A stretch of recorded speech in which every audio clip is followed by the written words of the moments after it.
السلام علیکم ورحمۃ اللہ وبرکاتہ۔ بسم اللہ الرحمن الرحیم۔ اور یہودیوں نے کہا عیسائی کسی چیز پر نہیں، اور عیسائیوں نے کہا یہودی کسی چیز پر نہیں، حالانکہ وہ دونوں کتاب پڑھتے ہیں۔ اسی طرح جو لوگ علم نہیں رکھتے انہوں نے بھی ان کے قول سے ملتی جلتی باتیں کہیں۔ پھر قیامت کے دن اللہ ان کے درمیان اس چیز کا فیصلہ فرمائے گا جس میں وہ اختلاف کرتے تھے۔ اور اس سے زیادہ ظالم کون ہو سکتا ہے جس نے لوگوں کو اس بات سے روکا کہ اللہ کی مسجدوں میں اللہ کا نام ذکر کیا جائے، اور انہیں اجاڑنے کی کوشش کی۔ ان روکنے والوں کے لائق تو یہ تھا کہ ان میں ڈرتے ہوئے داخل ہوں۔ ان کے لیے دنیا میں رسوائی ہے اور آخرت میں بہت بڑا عذاب ہے۔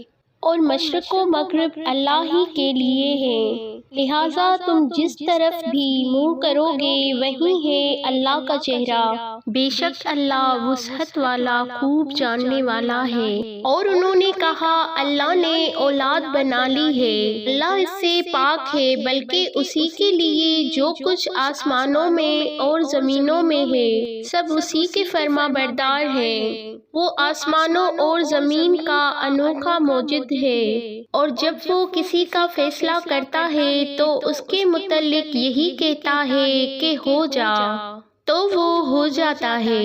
اور ان لوگوں نے کہا جو علم نہیں رکھتے اللہ ہم سے کلام کیوں نہیں کرتا، یا ہمارے پاس کوئی نشانی کیوں نہیں آتی۔ اسی طرح ان کے قول سے ملتی جلتی بات ان لوگوں نے بھی کہی تھی جو ان سے پہلے تھے، ان کے دل یکساں ہو گئے۔ تحقیق ہم نے یقین کرنے والوں کے لیے نشانیاں بیان کر دی ہیں۔ بے شک ہم نے آپ کو حق کے ساتھ خوشخبری دینے والا اور ڈرانے والا بنا کر بھیجا ہے، اور دوزخیوں کے بارے میں آپ سے سوال نہیں ہوگا، اور یہودی اور عیسائی آپ سے ہرگز راضی نہ ہوں گے یہاں تک کہ آپ ان کی ملت کی پیروی کریں۔ کہہ دیجئے بے شک اللہ کی ہدایت ہی حقیقی ہدایت ہے، اور آپ کے پاس جو علم آ گیا اس کے بعد اگر آپ نے ان کی خواہشات کی پیروی کی تو آپ کو اللہ کی پکڑ سے بچانے والا نہ کوئی حمایتی ہوگا اور نہ کوئی مددگار۔ جن لوگوں کو ہم نے کتاب دی وہ اس کتاب کی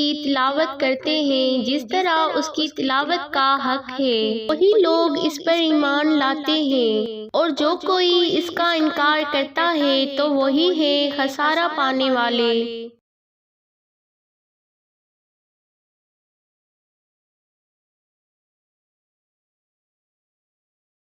اے بنی اسرائیل، تم میری وہ نعمت یاد کرو جو میں نے تم پر انعام کی، اور بے شک میں نے تمہیں سارے جہانوں پر فضیلت دی تھی۔